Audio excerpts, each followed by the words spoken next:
शंभवे गुरुवे नमः। शंभवे गुरुवे नमः।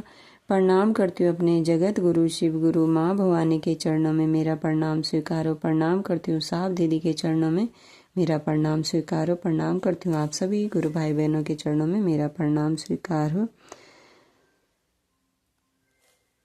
आप सभी भाई बहनों का बहुत बहुत धन्यवाद। आगे सुनते हैं पुस्तक अन्न मिलाकर पेज नंबर 109 से। ए उस दर से लौट तो आए थे पर मन वहीं था। एक अजीब सी अनकही बेचैनी ने घेरे हुई थी। दूसरे दिन श्याम में साहब से मिलने बाटा की दुकान पर आए हैं। उदय बाबू स्थानीय होने के कारण उनसे परिचित थे। हरेंद्रानंद ऑफिस से आए, आदतन बातचीत हुई, पान खाया और घर की ओर प्रस्थान कर गए। वैसे आज उनके सहभागी विजेंद्र थे। नीलम आनंद ने स्नेह सिक्त स्वर में नाश्ता करने को कहा। मुस्कुराहट ऐसी जैसे निखिल चराचर में जीवन का समुद्र लहरा उठा हो। चंद्रमा की स्निग्ध ज्योत्सना धरती पर उतर आई हो। जलपान के लिए जो मिठाइयाँ थी उसमें मातृत्व की मिठास थी। विजेंद्र का मन व्याकुल था, आकंठ डूबा हुआ था कुछ जानने की लालसा में, पर शब्द नहीं निकल रहे थे। आंतर में जिज्ञासाओं का तूफान था। शाम गंभीर हो चली थी। धीरे धीरे लोग जुटने लगे। शिव विषयक अवधारणाओं पर बहुत रात तक विशद चर्चा परिचर्चा होती रही। हरेंद्रानंद गुरु सदगुरु जगत गुरु पर बोल रहे थे। वे कहते हैं गुरु का शाब्दिक अर्थ अंधकार को दूर करने वाला है।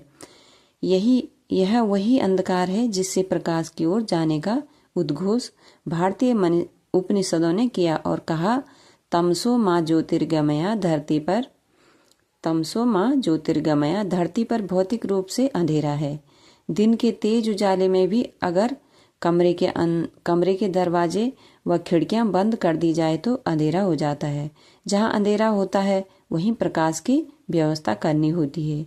भारतीय मनीषियों ने केवल भौतिक तल पर ही अंधकार नहीं पाया, अपितु मानसिक तथा आध्यात्मिक तल पर भी अंधकार की व्याप्ति स्वीकार की है।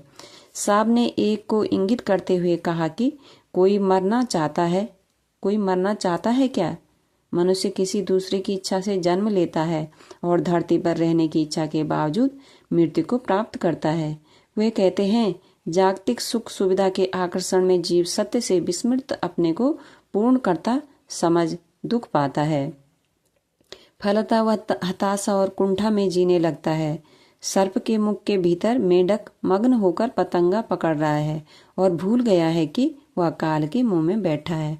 उसका आहार है मेंढक। भोजन के लिए कीड़ों को पकड़ेगा ही, किंतु अगर उसे अनुभूत है कि वह सांप के मुंह में है तो अनिवार्य की पूर्ति के बाद जीवन रक्षा के उपाय भी सोचेगा। मनुष्य के मन प्राण पर अच्छान इस अंधकार को विदीर्ण करने का उत्तरदायित्व वहन करने वाले को गुरु कहा गया है।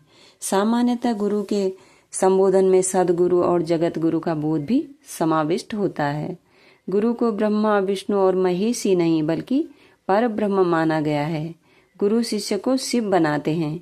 वे शिष्य भाव को परमात्मा भाव से युक्त करते हैं। शिष्य में शिव भाव का संचारण सुनिश्चित करने के कारण ही कोई गुरु होता है। शास्त्र की बात करते हुए वे कहते हैं, निवारण प्रकरण में कहा गया है कि जो दर्शन वाणी और स्पर्श से शिष्य में शिव भाव का आवेश जगाते हैं वे गुरु हैं। संस्कृत के श्लोक को उद्धृत करते हुए वे कहते हैं, दर्शनात् स्पर्शात् शब्दात् कृपया शिष्य देह के जन ये तया समावेशः संभवम सा ही देशिका। यानी व्यक्ति स्वभावगत जगत के आवेश में जीता है और गुरु शिष्य के मन में शिव भाव का आवेश उत्पन्न करते हैं। कर्ता मन में साधना जप आदि की विभिन्न विधियों द्वारा शिव भाव गुरु ही जगाते हैं। वे मात्र अपनी दया से ही शिष्य के मन में परमात्मा प्रेम का अंकुरण कर देते हैं। सदगुरु की दया ही जीव को शिव बनाती है। भारतीय आध्यात्मिक परंपरा एक मत से इसकी पुष्टि करती है। विश्व सार तंत्र में कहा गया है कि गुरु कृपा ही मोक्ष का मूल है। कोने में बैठे विजेंद्र को तो लग रहा था मानो कोई महर्षि अपने सहपाठियों को अध्यात्म का पाठ पढ़ा रहा हो। जैसे सदगुरुओं की श्रृंखला पर दृष्टिपात करने पर हम पाते हैं कि इन लोगों ने अपने गुरु शिष्य परंपरा में शिष्य बनने के लिए भिन्न भिन्न शर्तें रखी है। कुछ लोगों ने यम नियम पालन को अनिवार्य बताया, कुछ ने सुरा और सुंदरी को छोड़कर शिष्य बनने की बात कही, कुछ लोगों ने मांस मछली नहीं खाने की शर्त रखी, तो किसी ने गृहस्थ जीवन छोड़ वैराग्य होने को प्राथमिकता दी। सदगुरु अपने विशेष शर्तों के अधीन आए शिष्यों को ही शिव बनाते हैं। एक अजीब सा तेज निकलने लगा है हरेंद्र के चेहरे से। असंख्य तारे एक साथ टिमटिमा उठे। वे कहते हैं, जगत गुरु को सभी सदगुरुओं का गुरु कहा गया है। जगत गुरु के शाब्दिक अर्थ से ही स्पष्ट है कि जगत का कोई भी व्यक्ति अगर उन्हें अपना गुरु मानेगा तो उस व्यक्ति को शिव बनाने का उत्तरदायित्व उन्हें लेना होगा। जगत गुरु शिष्य बनाने के पूर्व किसी शर्त का विधान नहीं कर सकते। वे संपूर्ण जगत के गुरु हैं। अतएव समस्त सृष्टि में जो कोई भी उन्हें अपना गुरु मानने की इच्छा संकल्पित करता है, स्वतः उनका शिष्य होगा। इसके अलावा दूसरी कोई वर्जना या कुछ करने की बाध्यता की पूर्व शर्त नहीं हो सकती है।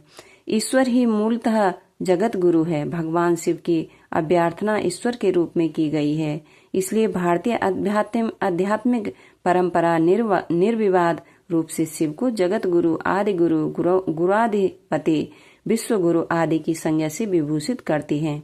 आपने यह श्लोक सुना होगा, तव तत्त्वं न जानामि कीदृशसि महेश्वरा, यदृश्यसि महादेवा तादृशाय नमो नमः। अर्थात हे महेश्वर, तुम्हें जानना, समझना और पहचानना अनुमानस की सीमा से परे है। हे महादेव, आप जैसे भी दिखते हैं, जैसे भी हैं, आपको मेरा बारंबार नमस्कार है। देखिए, महेश्वर ही महादेव है और महादेव महेश्वर का पर्याय। नवांगतुक विजेंद्र तो इन बातों को सुनकर मन ही मन उन दो पथिक मित्रों को धन्यवाद दे रहे थे। वे किसी दूसरे की दिशा निर्देशन में जी तो रहे थे, पर जीवन जीने की कला नहीं सीख पाए थे। अपने गुरु सहित साहब दीदी के चरणों में मेरा प्रणाम। आप सभी गुरु भाई बहनों के चरणों में मेरा प्रणाम। आज के लिए इतना ही। इससे आगे कल